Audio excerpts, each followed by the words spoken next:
I'm delighted to welcome back onto the How to Cut It podcast, Anne Vec. Hi, Dom. Thank you for inviting me on your podcast. And it's always nice to chat with you. Yes, thank you very much. You are, in my mind, one of the most iconic hairdressers in the world, and you truly are. And I think you've done that by, I think, being creative and innovative and always moving forward and never frightened of change. But let's just get up to speed. So back in 2020, I believe you was the artistic director and owner of Anne Vec Salons in Oxfordshire. Yes, that's right. Since then, a lot of change. I sold both salons. So now I'm totally free, no salon, which is a bit strange. So I sold the first salon before COVID, obviously not related to COVID. I didn't know. And then the second salon just over a year ago. The second salon was obviously a little bit harder for me because, first of all, this was my baby, Oxford. I've ran it for 31 years, so a long time. But it was time for me to change. It was big birthday was coming up. I had massive problem with my hands. I suffered with acute carpal tunnel, and overnight I couldn't work.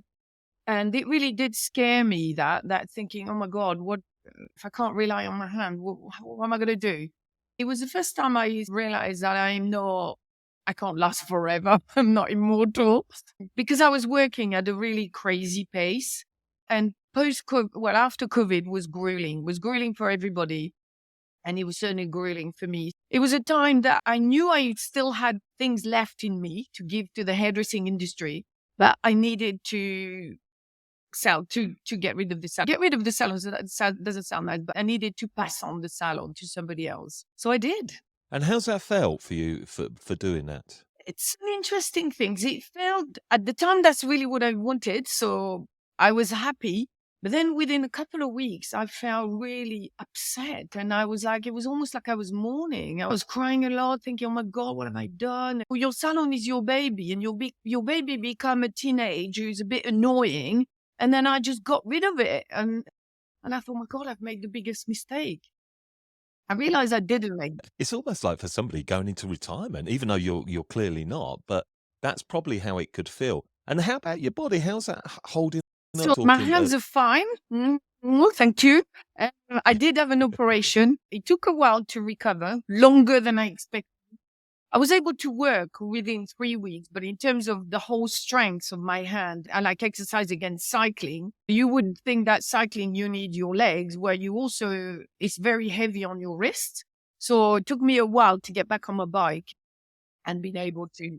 I think that's a topic in itself. The repetition of the work that we use when we're blow drying has a massive strain, and it is something that maybe needs covering a little bit in how we need to look after ourselves. Because eventually, with time, you could be the fittest, healthiest, youngest at mind person, but your body will start to say, "Hey, it's getting a little bit tired of this." But look, I know you haven't stopped. I know you're going on to new endeavors and projects. So maybe you could start off just by telling us what you're currently immersed in right now. Right. So when I sold the salon, I knew it wasn't the end of Anne Vec. I had been doing a lot of education in the past for various brands I worked with and also under my name.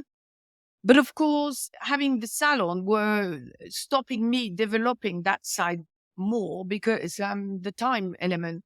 So I developed Anne Vec Education. I go to salons. I do work quite closely with Davines as well, the product brand I'm working with. And I'm also trying to go back and do some education in France, which is more of a personal challenge. Obviously, I'm French and it's really where I started hairdressing.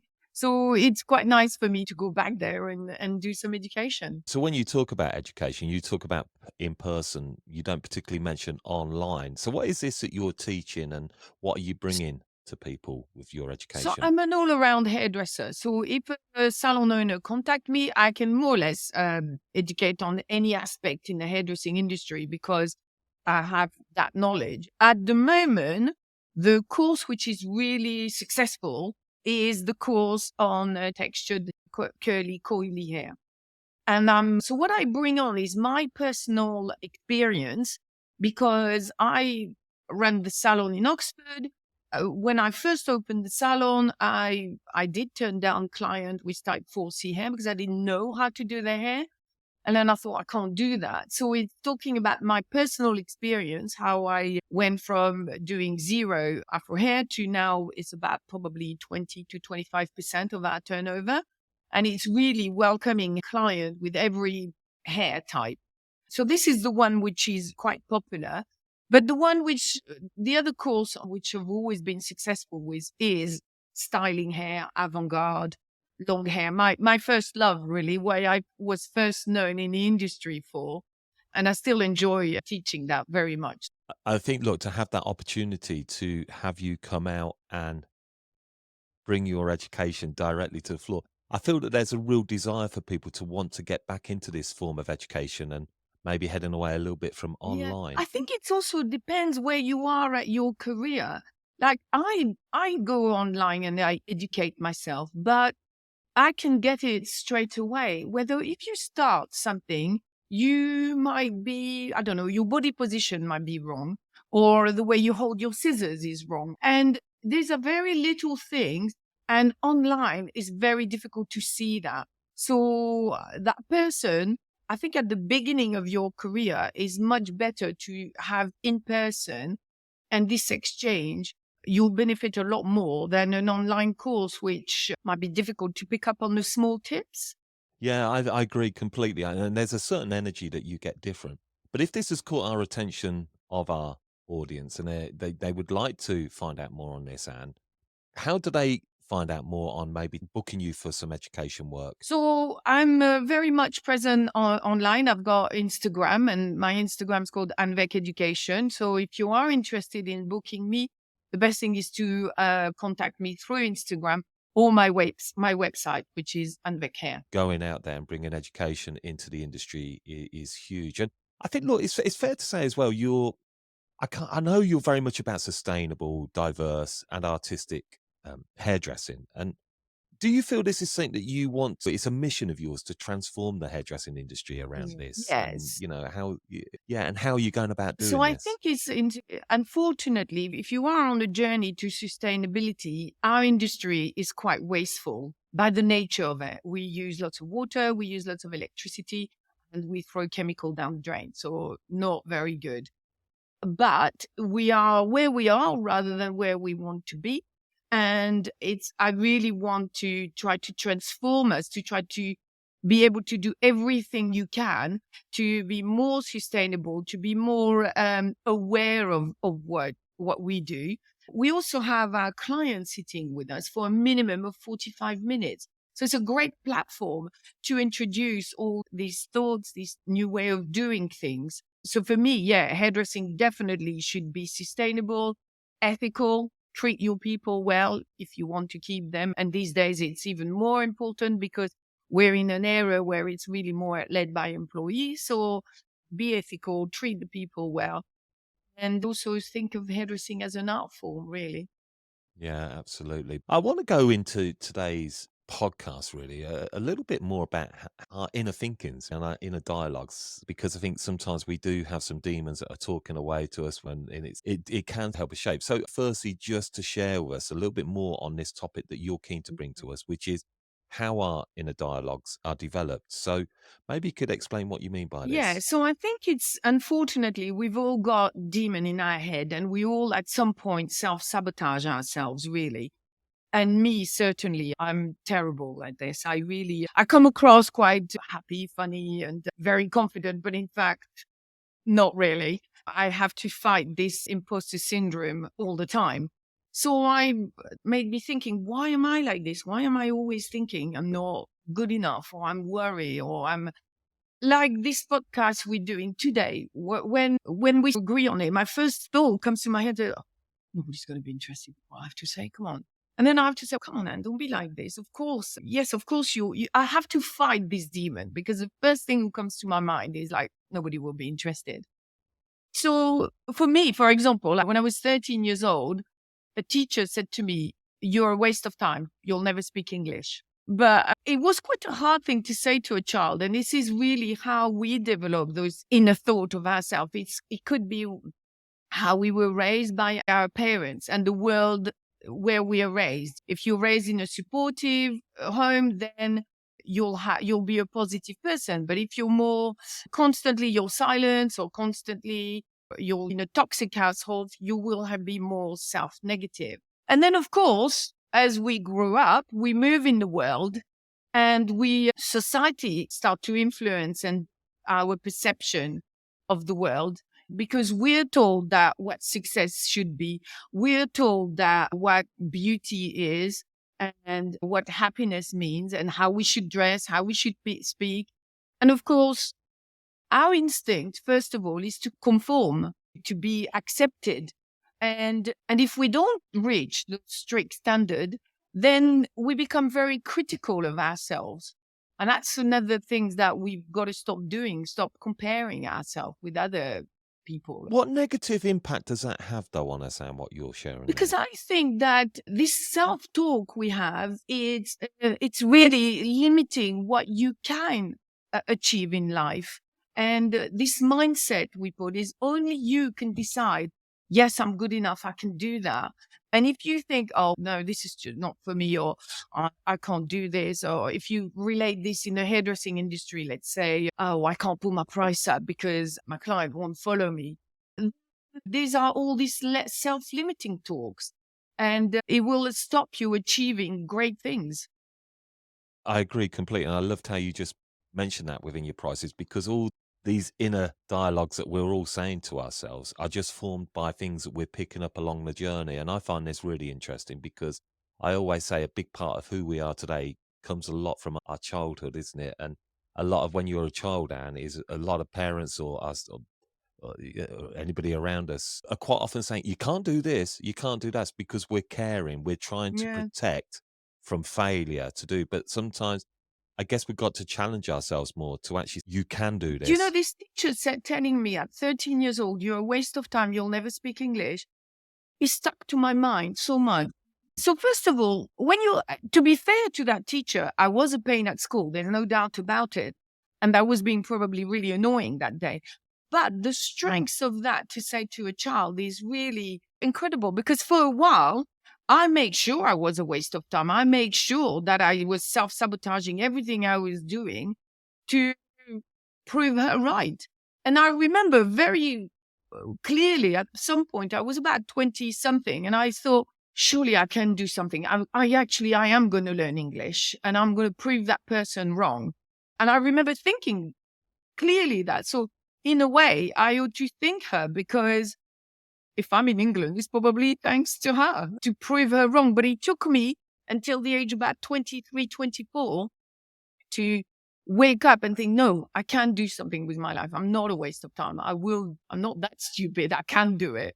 I think there's a lot there to be had from what you're sharing here for people that lead teams as well. And you will know, as a former salon owner, that you've got to take a lot of this, haven't you, on how you Oh, manage people definitely. and inspire people. And I guess you can't to go into somebody and say, you can't do this, you're not going to be able to do that. That isn't the right way. So what would you say to maybe, how do we challenge this? How do we learn to change our inner dialogues that are more positive, more supportive? First of all, I think it's important that to acknowledge that we have good days and bad days. We have good days where our confidence is very high, and then bad day where you think that everything you do is completely rubbish. But it's to recognize that there is no wrong thoughts. Every thought is valid. And it's only how we process those thoughts that it has impact on our action. So I think the first thing is as one of the good thing about getting old is I'm a little bit more aware of this, and I'm more conscious of when a negative thoughts come to my head. I'm clicking and I said, no, hang on a minute, this is just stupid. I stop torturing myself as well. So I know my strengths, I know my weaknesses, and I embrace the strengths and try not to dwell too much on the weaknesses, and also surround myself with people who are good at what I'm not. That's also quite a good. So it's a kind of self-talk is what you're Yeah, saying. And I guess that's going to be better for your mental well-being. completely. It's going to be better Completely. for relationships, your overall life And this satisfaction. self-talk is so important. Look at sports people. They're totally self-talk themselves in order to achieve great things physically. It's well known that this self-talk. How do we do that then? Self-talk, right? How does somebody who's listening to this think, okay, Anne's sharing here about self-talk. What could they do to actually do this, and what does that mean Literally stand to do yourself in self-talk? front of the mirror and say, okay, I'm really struggling with this task. What can I do? I'm going to cut that task in smaller tasks. And yes, I can do it. Yes, I can do it. And repeat yourself, you can do it. And give yourself the knowledge to do what you're struggling to do, basically. Is there any tips that you could give on how to deal maybe with a negative person in a styling chair? Because you can't remove yourself from them. And we all know that having that negativity can be quite draining on our overall day and well-being. Yeah, so if it's a client who's negative, is I spend a bit more time on my consultation, maybe. And if a client said to me, I'm a new client to you, I've been to 2 or 3 salons and I hate everybody. I really didn't like any typical scenario. I didn't like what they did. So I'm trying to get that person to tell me why they didn't like it. And if she has some, I don't know, unrealistic demand, I will now say, so I understand what you're saying. I understand where you're coming from, but you've been asking for people to layer your hair and then you've got fine hair and I'm trying to pinpoint and spend a little bit more time on my consultation. And at the end of the day, if the client is really I'm going to do my best to do a hair, but I also try to not affecting me too much. I think it's your duty of care. You're not there to repair No, people or to mend them, but your duty of care is to make people leave positive, and we all know that, don't we? That people may come with negative thoughts exactly. And I can't to the do that. salon, but if you can remotely improve that mood of that person and let them leave with an uplifting, you're doing an incredible job there, and that's going to be great for your own well-being, isn't it? Totally. And if you're helping to bring more positivity to In fact, people. that's why hairdresser, we are generally speaking very happy in our job because the best thing with all the stuff I do in hairdressing, whether it's fashion week, whether it's photo shoot, whether it's show, whether it's whatever, the best satisfaction is that big smile on my client's face when you've fixed whatever problem she had, or he or she loves her hair. And yeah, that's the best reward of all. And that's why I love that job. And that's why I'm still doing hairdressing, because I really like that, Mm. this job satisfaction. You mentioned at the start, education is a key part to you, and going on stage is a key part. You say, like, you have to deal with Oh God, demons of yeah. nerves and that. So yeah, and I think that's comforting for people to feel, oh great, Anne feels that as well. So is that something that has gone with time, or is it still there with you? And what little takeaway could we have if somebody's jumping up onto a stage in front of a lot of people? What could you share with So them? this demon, they're not getting better. They're still there. So I still have to deal with them not on a daily basis, but when I'm challenged with something. But I refuse to let them decide in my life. I'm a yes person. If you ask me something, could you be on stage on such a day? Da, da, da, yes. Afterwards, I'll think, oh God, what have I let myself in for? And I will prepare. I will prepare and prepare more. Because the more prepared you are, the less likely you are to fail in your eyes. But having used the word fail, there is no such a thing as failing. If you make a mistake, or it's no big deal, you're just going to learn from it. And you say, oh, okay, then maybe I should have been a bit better on that one. Um, So it's all about reframing, isn't it? That Totally. understanding of those Yeah. negative So thoughts. if I walk into a room and I think, oh my God, they are all so clever there, I'm going to look so stupid. I think, okay, they are so clever here. This is great. I'm going to learn something today. It's just Mm. reframing this, reframing the thoughts. Or how many times I thought I won an award and I think, oh yeah, but that was just luck. And I thought, was it really just luck, actually? Or oh, it was just because I work with the right photographer and the right model. Okay, I did work with the best photographer and the best model, but it's me who booked them. So I have to give myself credit, and often I don't. So it's really true. What yeah, with these sort of negative thoughts is because you're always thinking the Yeah. worst outcome. I think we all have a habit of doing that. We always think the most negative outcome. I looked at how the human brain works, and it's very interesting. So we have on average 60,000 thoughts per day. So our brains are pretty busy. We have about 50 thoughts per minute. So Oui. we are quite busy. But 90% of those thoughts, they're repetitive. They're what we thought about yesterday and probably what we're going to be thinking tomorrow. The important thing is 80% of those thoughts are negative. And I was like, whoa, okay. Wow. But apparently, this is how the human brain function. So I think we just have to develop a mechanism to transform, let's say, 8% of those thoughts to something positive and to change your mindset. So when I'm thinking, oh, I want this, but it was just lucky. I got this great photographer. Yes, I did get this great photographer, but there's a real skill in booking the right person, getting the right team for the job. Oh my God, I can't put my price up. My client will not follow me. Of course I can put my price up. I've done it many times and my client did stay with me. I may have lost one or two, but in the end I did. There is something that I've referred to in a previous podcast, but Eckhart Tolle, I think that's a gentleman's name. I listened to his podcast, but it's very much about being in the moment. And I know this is very much about mindfulness, meditation, Because right, and by being in the moment, which is a really hard very practice, hard. really hard to do consistent. If anybody, because what you're saying, if you're getting how many 65,000 different thoughts in a day, to just be in that moment is very Very hard. much. But if you can try it and actually try that practice of just what's happening now, it can Yeah. be very powerful. I have done it and I've really worked at it. And I have found my life at those points really starting to feel good, but I find it really hard to And keep consistent I with I those. start my day usually by doing half an hour of yoga or stretching or whatever. And if I don't watch out, I'm not really concentrating in my stretching movement. I'm concentrating is what I have to do, what I'm going to do in an hour's time. And I now consciously really focus. If I'm, I don't know, stretching, doing a stretch movement, I really try to visualize what the muscle I'm stretching to be in that moment, not to let my mind wander around to all the tasks you have to do. And you're getting a lot more out of what you're all doing. It's much more beneficial for you, generally speaking. Yeah. And there is no doubt meditation at the start of the day seems to be the most powerful thing that we can all do. And yeah, I had the interview with Gerard at Salon International, and I said, what's success down to? He said meditation.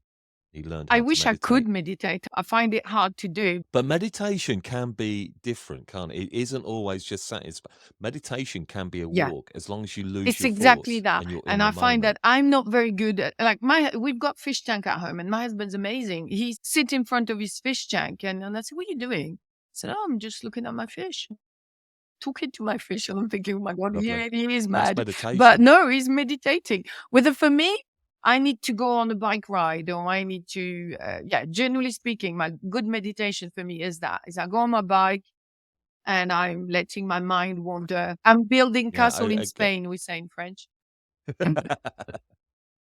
Lovely. I'd just say to our listener, look, think about that. Yeah, how do you meditate? I'd love to know actually. How do you meditate? For me, I go for Yeah. long walks, and that's the most. If my brain is feeling over full with thoughts and self-talking, take myself out of the picture, walk away from it, and just go. So there is something that I know you want to share, and I'm really interested on this. Is what we are willing to give up in order Yes, to succeed. And I think you have 10 things that's right. that you believe require no talent, but will help you to success. So would you be happy to share some of Definitely. those with us? First of all, when things which require, as you say, zero talent is being on time for things. The number of time people said to me, oh, traffic was really bad or whatever. Traffic is always bad. So obviously plan for it. There are times where even if you plan, you can't, but generally speaking, be on time. Making an effort. If you are asked to do something, try to make a bit of an effort to do it properly and have lots of energy, be high energy, a positive attitude, being passionate. All of these things are really what you don't have to have talent for that, but just look like you're meaning to be there and you want to be there. I often say that actually, be passionate when I was telling my staff about talking about product. Oh yeah, this is a great shampoo. yeah, he's going to do really wonder for your hair. Wow, that doesn't sound very passionate. But if you talk about the product with a bit more passion, it's much more interesting and you've got much more chance of selling it. 100%. So have a good body language and also be open to learn. Some people don't look like they're willing to learn. I certainly think I still got a lot to learn in every aspect. And thank God, because if I thought I knew everything, I think I'd be really bored. Always do that little bit extra and to be prepared. I can't say that enough. Be prepared and just practice for what you're about to do. Like this podcast with you, I did prepare for it. I did do a lot of research on those topics. I'm not reading, but I did prepare because But you're prepared. No, if you don't, absolutely. then you're going to ask me a question. I'm going to go, I don't know. Absolutely. I love those. I think they're absolutely great too. Is there any more that you want to add into that, I think Anne? it's also if you want to be successful in your job, is to not treat your work as a hobby. So a hobby is, generally speaking, what you do on the side, and you can dabble in and out of it, and you don't have to be a professional, but also you don't get paid to do it. Now, of course, if you can turn your hobby into your work, then that's great. It means you won't work. You will never work in your life. But generally speaking, just treat your job, your chosen career, really responsibly and put a lot of time in to become the best you can be as what you've decided to do. That I love because you're absolutely spot on.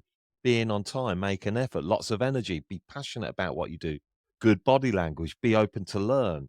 They're all Um, very simple what's things, that? but sometimes I have people who even come for job interview and I'm like, do they really want to be here?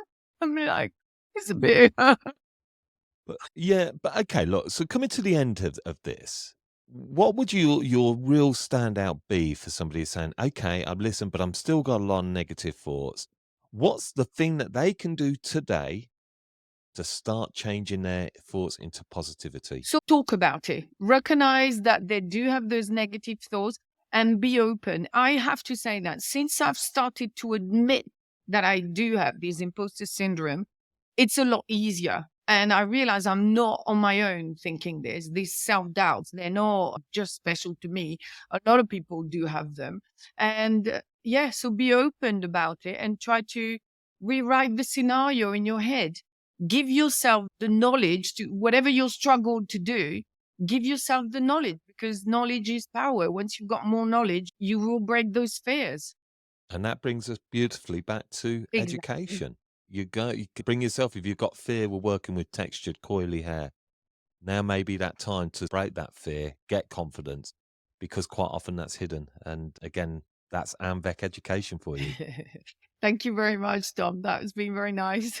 And again, just to remind everybody, yeah, AMVEC education, Instagram, and all the links there to work with Anne. And I think that's what you do. And there's somebody who I've got to know extremely well in the industry, and I'm delighted that I have got to know you very well. And you bring all those things that you talk about. So you're not just saying it; you give such positivity to everything that you do, and you're always willing to go that bit further than what a lot of people. And that is why you are one of the most iconic names in world hairdressing, because you have to, because you're always working at things. Talk One about more review, thing, and I'm you sure also there'll need be to more. stay humble and always think that, okay, I can do this, but stay humble in your 100%. And there's a lot of people that lose that a little bit definitely. because they start to believe their Yeah. own hype. Yeah. Yeah. And if you're starting to go that route, I reassess yourself always said that because the day you start believing your own PR is the way you've had it. PR is a wonderful thing, but when I read my profile, I'm thinking, wow, this is amazing. I want to know it. Oh, you are. Okay, that's me. Oh, okay. look, hey, don't ever put them. Right. Be acknowledge. It's back to what we were just saying. Never be shy about your successes, and really have that positive inner talk. But it's knowing how to put it out Exactly. there rather than gloating and seeming to show off. No, you're telling people this is what you're good at. But you can do that in the right Exactly. way, Yeah. and that's something you do. And you have many awards to your name, which I mentioned in the intro at the start. Look, so it's just coming to the end. So we now have a fun sort of way to finish our podcast, and We have some questions in the pot in front of me, numbered between 1 and Ooh, 10. okay. And this is a question completely unrelated to anything that you do in the world of Okay. hairdressing. Okay, so I want you to pick a number between 1 Okay. and 10. Number 5. So could you tell us about a hidden talent or a Okay. hobby that you have that your fans may be surprised to know about? And again, it has nothing that is related to the world of hairdressing. I'm very good at knitting. I do like Where knitting, and are I'm you very good at now? knitting. And in the past, I've managed to knit hair, just as one does for a collection. I did knit some hair. But I would imagine knitting that could almost be a It form of is actually. meditation. And yes, it's very much because your hands are busy and your mind is wandering around. But yes, I quite like knitting. And when I was a lot younger, I used to really knit some very weird, wonderful pattern and quite complicated stuff. I haven't done it for a long time, but yeah, Wowee. I guess the two link up beautifully because it's a craft, it's an art definitely. form, knitting. It's very detailed, and I can see why that matches to you as a hobby, knowing your love of artistic The other avant-garde thing work. is it's forced me because I'm a bit of a hyperactive person. It forced me to sit down as well. And it could be a bit of a meditation in the same time. That's right. Yeah, exactly. Look, Anne, it's been an absolute gem of a time hanging out with you today, and I've really enjoyed this conversation. It's been really refreshing. It's been different, and I've certainly got a lot from it, and I'm sure our listeners will. So I just want to say thank you for taking the time of coming on to the How to Cut It Oh, podcast. thank you for having me, Dom. It's always nice to meet you and chat with you and everything. So, as you say, we go back a long time. So, it's lovely. Thank you for inviting me We on the certainly do. podcast.